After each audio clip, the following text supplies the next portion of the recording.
महाभारत एक ऐसा महाकाव्य है जिसमें रिश्ते, धर्म, युद्ध और न्याय की परिभाषाएं बार बार बदलती हैं। इस ग्रंथ में अनेक पात्र आते हैं, किंतु कुछ किरदार अपने साहस, बलिदान और पीड़ा के कारण अमर हो जाते हैं। ऐसा ही एक नाम है अभिमन्यु।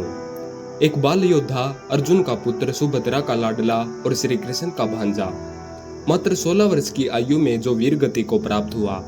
लेकिन क्या यह एक वीर योद्धा की मृत्यु थी या एक अन्यायपूर्ण युद्ध का क्रूरतम उदाहरण? अभिमन्यु का जन्म तब हुआ जब महाभारत की बुनियाद तैयार हो रही थी। माता सुभद्रा जब गर्भवती थी तब अर्जुन उन्हें युद्ध की रणनीतियां समझा रहे थे। वही अभिमन्यु ने मां के गर्भ में रहते हुए चक्रव्यूह को भेदने की कला सीख ली थी। किंतु दुर्भाग्यवश जैसे ही अर्जुन ने निकास का मार्ग समझाना शुरू किया, सुभद्रा को नींद आ गई और यही अधूरी रह गई वह शिक्षा जिसने आगे चलकर अभिमन्यु को युद्ध के बीच अकेला छोड़ दिया। कुरुक्षेत्र का 13वां दिन। महाभारत का 13वां दिन था। कौरवों ने चक्रव्यूह की रचना की थी। अर्जुन और श्री कृष्ण को दूर दक्षिण दिशा में उलझा दिया गया था। पांडव पक्ष असमंजस में था, क्योंकि चक्रव्यूह को तोड़ना केवल अर्जुन ही जानते थे और श्री कृष्ण भी जानते थे।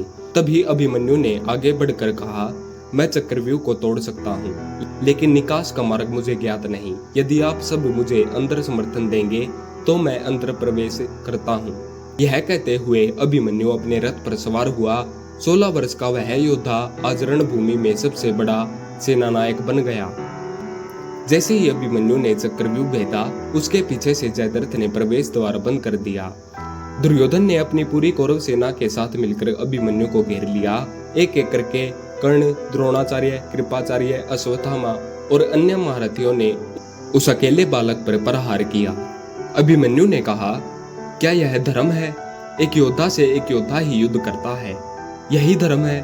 परंतु यहाँ तो छल था, नीति के नाम पर अनीति थी। एक बालक जो युद्ध में सच्चाई और न्याय के लिए खड़ा था, उसे न्यायपूर्ण ढंग से चारों ओर से घेर कर मारा गया। अभिमन्यु ने अकेले दुर्योधन के पुत्र लक्ष्मण को मार गिराया। उसके रथ के पहिए टूट गए, धनुष छिन गया, हाथ में गदा थी, शरीर घायल था पर आंखों में वीरता थी। जब तक श्वास है मैं धर्म के लिए युद्ध करता रहूंगा। यह कहकर अभिमन्यु गदा लेकर कौरव सेना में घुस गया। एक एक करके कई योद्धाओं को परास्त किया, पर अंत में जब उसके सारे अस्त्र छिन गए तब कौरवों ने उसके पीठ पीछे से वार करके उसे मार दिया। श्री कृष्ण और अर्जुन का क्रोध। अर्जुन जब वापस लौटे, उन्होंने सुना आपके पुत्र की मृत्यु हो गई है। अर्जुन का क्रोध जैसे आकाश को फाड़ रहा था। जिसने मेरे पुत्र को मारा वह अगले दिन जीवित नहीं बचेगा। मैं जयद्रथ का वध करूंगा। श्री कृष्ण ने कहा, यह वचन अब धर्म की रक्षा के लिए जरूरी है। उस रात कुरुक्षेत्र के हर कोने में शोक की लहर थी, पर सबसे गहरा शोक श्री कृष्ण के मन में था, क्योंकि अभिमन्यु केवल अर्जुन का पुत्र नहीं, उनका भांजा भी था। उन्होंने अभिमन्यु को गोदी में खिलाया था। अभिमन्यु की मृत्यु, अन्याय या युद्ध का नियम। महाभारत का यह प्रश्न आज भी अनुत्तरित है। क्या यह केवल युद्ध का एक हिस्सा था या सबसे बड़ा अन्याय? धर्म के विरुद्ध एक बालक योद्धा को मिलकर मारना अधर्म है। नीति के विरुद्ध जब निकास का मार्ग नहीं मालूम था, फिर भी उसे अकेले भेजना भी कठोर निर्णय था। न्याय के विरुद्ध इतने सारे महारथियों ने एक साथ मिलकर वार किया, यह किसी भी युद्ध के नियमों के विरुद्ध था। अभिमन्यु की मृत्यु ने अर्जुन को झकझोर दिया, पांडवों के संकल्प को दृढ़ कर दिया और पूरे युद्ध का रुख बदल गया। अगली सुबह अर्जुन ने जयद्रथ का वध करके अपने पुत्र की हत्या का बदला लिया और अंत में धर्म की विजय हुई। सुभद्रा, जो दिन रात अपने पुत्र के लिए चिंतित रहती थी, जब उसे खबर मिली तो उसका कलेजा फट गया। मेरा लाल, जो कभी रणभूमि में गया ही नहीं, वो युद्ध में अकेले मर गया। हे माधव, क्या यही न्याय है? अर्जुन निशब्द खड़ा रहा। एक योद्धा था वह, पर आज केवल एक पिता था।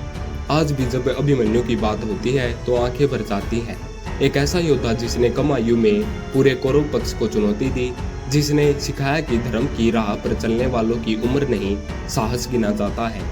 अभिमन्यु की मृत्यु महाभारत के युद्ध का सबसे बड़ा अन्याय था, पर यही बलिदान इस युद्ध की सबसे बड़ी पवित्र प्रेरणा भी बना।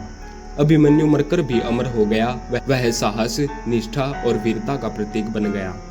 जो अधूरी शिक्षा लेकर भी धर्म की रक्षा करे, वही सच्चा योद्धा होता है, वही अभिमन्यु होता है। धन्यवाद।